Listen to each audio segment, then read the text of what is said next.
Welcome everyone, I'm Cade, and this is the Cade and Keys channel, helping others love the piano and music by learning the methods and the systems, developing the mindset and having the soul. Today is the second video of a two-part series. The first one, we learned how to form scales from notes. If you haven't seen that yet, you can click the link up here. Today, we're going to be talking about how scales become chords. Once you watch this video and learn the principles, you'll be able to learn every single chord without any guide. I assure you that. Now, you won't learn it all overnight, but as long as you know your scales and apply the principle, you're going to get it. Now, let's go to the video. Okay, so now let's start with our most favorite key, the key of C major. It's important to note that the chord of C major is founded on the scale of C major, and that is founded on the note of C major. Keep that in mind for every single chord. So in C major, you have the 7 notes, which are C, D, E, F, G, A, B, and back to C, following the whole tone pattern. You can say C is your first degree, D second, E is the third degree, F fourth, G fifth, A sixth, and B seventh. Now a chord is always the first, third, and fifth degree of a scale. You press the first, you skip the second, you press the third, you skip the fourth, you press the fifth. The first, third, and fifth. C, E, G. Now, wasn't that easy? I think it was very easy. Actually, even if you don't really know the principle, you can just memorize all the chords. But believe me, once you try to play extended chords and all these complicated chords, you're really going to need to understand the principle. You can't just memorize it. And so that's what I'm trying to drive at today. It's the principle that you should remember. It's also important to remember that chords are actually harmonies. When you play a chord, you're creating harmony. So it's not just so much about C, E, and G, right? Exactly in that pattern on the piano. As long as you play the notes C, E, and G, you are playing the chord of C major. Whether it be like this, like this. Your E could be here, your C could be here, your G could be here. As long as it's C, E, and G, you're playing the chord of C major.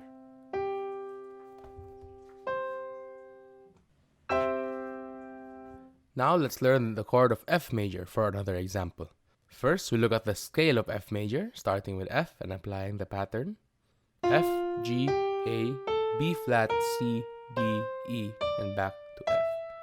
Now again, a chord is always the first, third, and fifth degree of the scale. So you start with F being the first, skip the second, press the third of A, skip the fourth, press the fifth at C. That is your chord of F major, F, A, and C. Now again, regardless of wherever you're playing it on the piano or on whatever instrument that you're making the chord of F in, it's not just about that F, A, and C pattern on that exact area of the piano. It's a distinct harmony that you are creating through the chord of F. So whether you play it like this, or like this, 2 Fs, 2 As, 3 Cs, as long as it's F, A, and C, you are playing the chord of F major. Now for a more difficult chord, let's learn the chord of A flat major. Now you start with a scale beginning on A flat.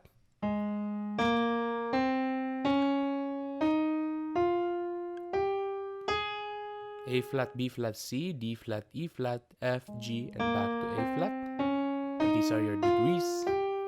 Now the chord again is the first, third, and fifth degree. So you start with your first, A flat, skip the second, play the third, C natural, skip the fourth, and play the fifth of E flat. A flat, C, and E flat makes the chord of A flat. Now again, regardless of where it is on the piano, as long as you're playing the notes A flat, C, and E flat, you're playing the chord of A flat major. Well, if you finally understood the principle, then congratulations. You can now play all the 12 major chords. I don't have any handouts to give you to memorize or to remember. Just use that principle and apply it all the time.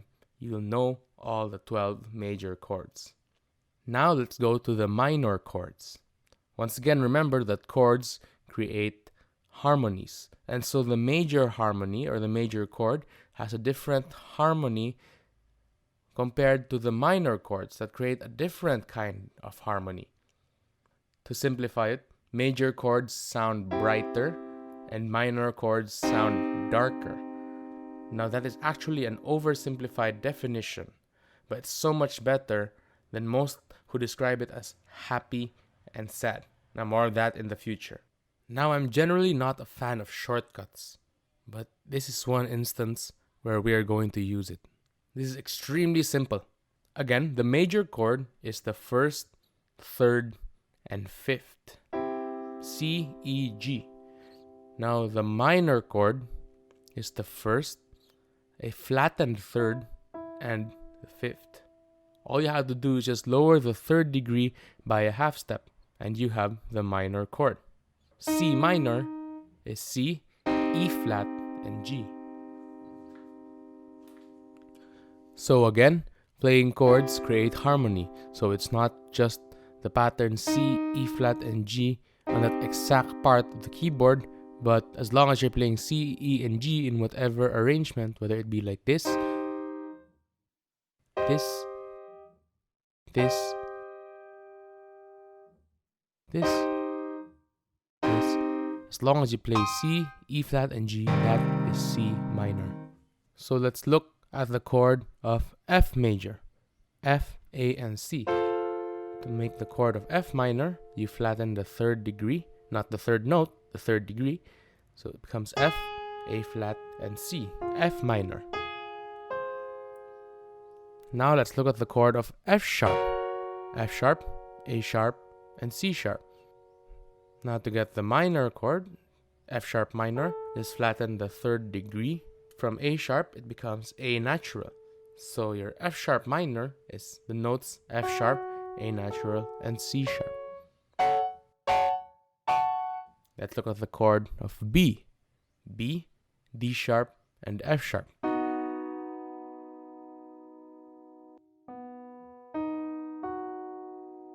Just flatten the third degree from D sharp to D natural. It's B, D natural, and F sharp. Again, regardless of any inversion, as long as you play those three notes, you are creating the harmony. So there you have it. Once again, with just the principle, you can know all these 12 major chords and then apply the shortcut of lowering the third by a half tone, and now you have the 12 minor chords. That's already 24 chords in total.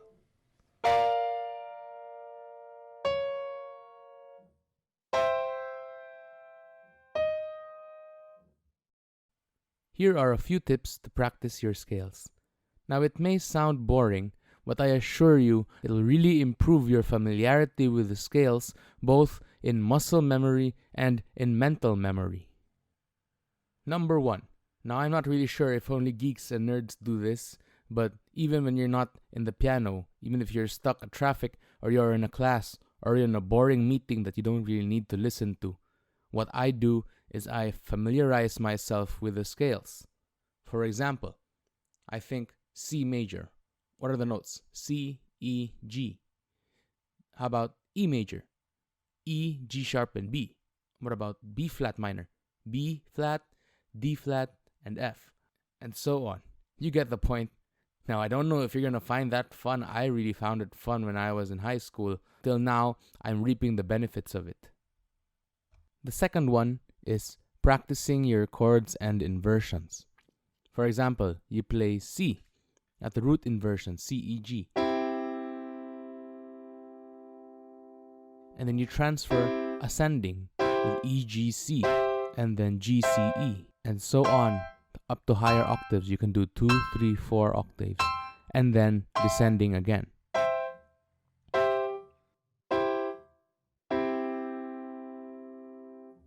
So C, E, G, and then E, G, C, and then G, C, E, and the next octave, and so on. And you can go in descending after that. You do that for all chords. You keep practicing that, and later it'll really just stick in your head. Don't worry, practice makes perfect. So there you have it. I hope you understood how chords work. If ever you didn't, I encourage you to go back and repeat it until you understand the principle. Later, it's going to be very easy to memorize all these, but it's the principle that you need to understand. The further you get into your musical knowledge, the more you'll appreciate this principle, the more you'll see it being worked and being applied in music. Remember, it's going to take time and it's going to be difficult, but it's going to be so worth it. We need to learn the methods, but we also got to develop the mindset. I don't think this is just going to be a two-part series. I'm probably going to put out more videos continuing to learn the principles and applying chords and understanding them. But let's go through this musical journey together because you are going to help shape it. This has been Cade. You've been watching Cade and Keys. God bless you. See you next time.